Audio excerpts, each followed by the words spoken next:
Arcadia from 1974 to 1978.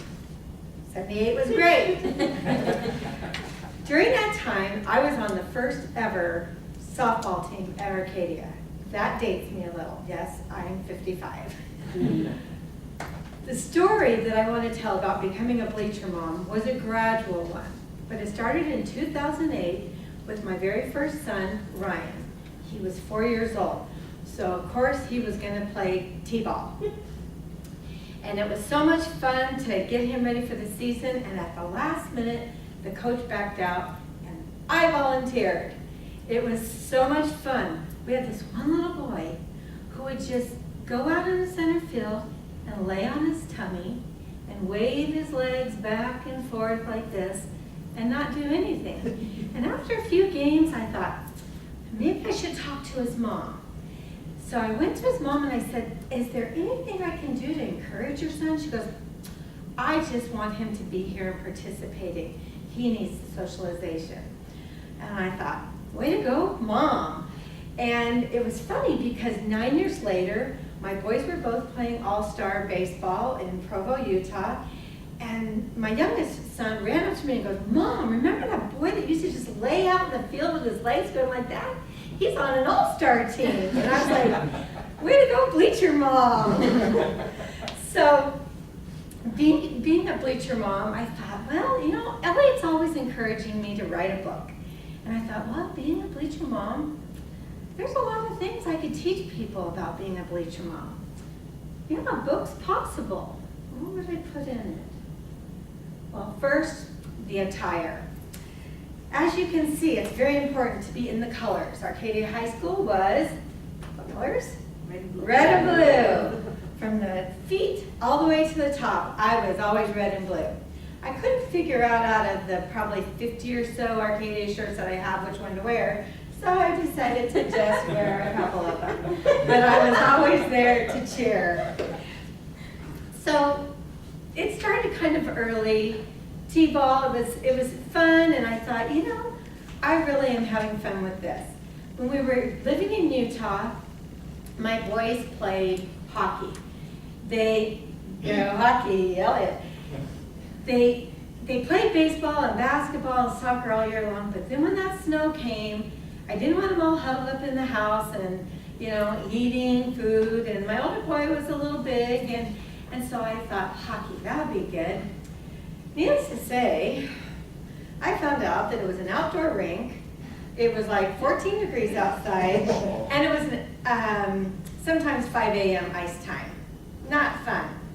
Freezing all the time, but they did have a big fire pit inside where we could warm up and then race out to watch the game. But I'm telling you, it was the funnest time I ever had, I think, watching my kids. I just wanted to climb over that fiberglass wall and get on the ice with them. It just looked so fun. I remember one spring when my girls, I had 7 kids that I raised most of the time, and 4 of them played softball. And 2 of them, we called our twins 4 and 3 months apart. One was my ex-husband's and one was mine. And they were on the farm team, which my friend and I decided we would coach. And then my oldest stepdaughter, she was in minors, and my oldest daughter was in majors, and Austin was playing baseball. Well, I looked at my calendar, and after I had scheduled all those games, there was over 100 games, which is about 200 hours of our time. Now, I didn't make it to all those games, but I do remember my ex-husband trying to catch both games at the same time at Hopi Elementary by sticking his lawn chair way out in the outfield so he could kind of zoom in on both games at a time. Football was so fun. It was probably my favorite sport until softball came. But football, the lights, the cheering, just the excitement before the game started, and just knowing that, you know, your child's out there and you're feeling nervous but excited at the same time. Well, I was sat in the parents section, and the dads were always, you know, saying all this stuff, and I was kind of a pretty quiet mom at that time. But then one time I heard him say, "Send in the beef."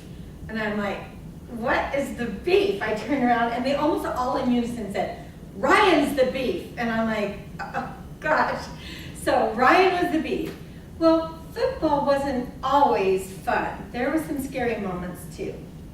And I remember Ryan's freshman year, it was a 4th and 1 play, and I was always videotaping, and my friend next to me was videotaping, and it was a 4th and 1 play.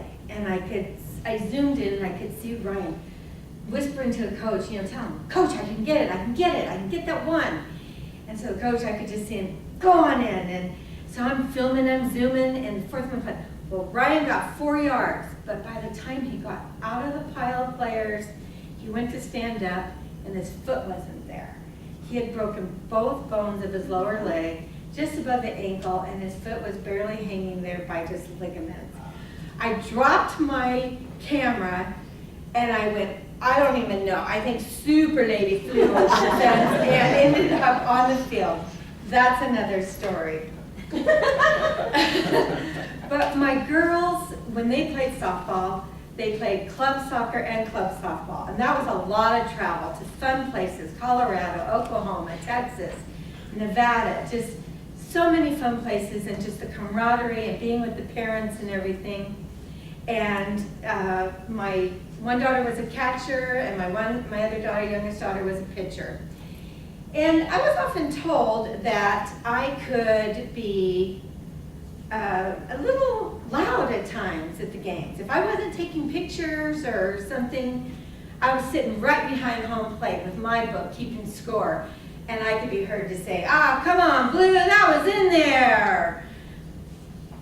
Blue, she was way out." They just didn't listen to me. Sometimes I could influence the call. I really felt I could. When my boys played football, it was, "Holding, come on, did you see that?" It was so much fun to be a bleacher mom. I always had my bag with me. This is very important. I seem to have everything that a girl in a dugout could need. Granola bars, safety pins, rubber bands, personal items, water bottle, suntan lotion. They called it the Mary Poppins bag. Well, this isn't the Mary Poppins bag. That one disintegrated after 20 years. But I have to say, in the 20 years, when my last daughter, in 2008, 20 years later, was graduating, I became depressed. And I thought, oh, it's over. This 20 years of just total excitement's over. And then I remembered, I have a little grandson.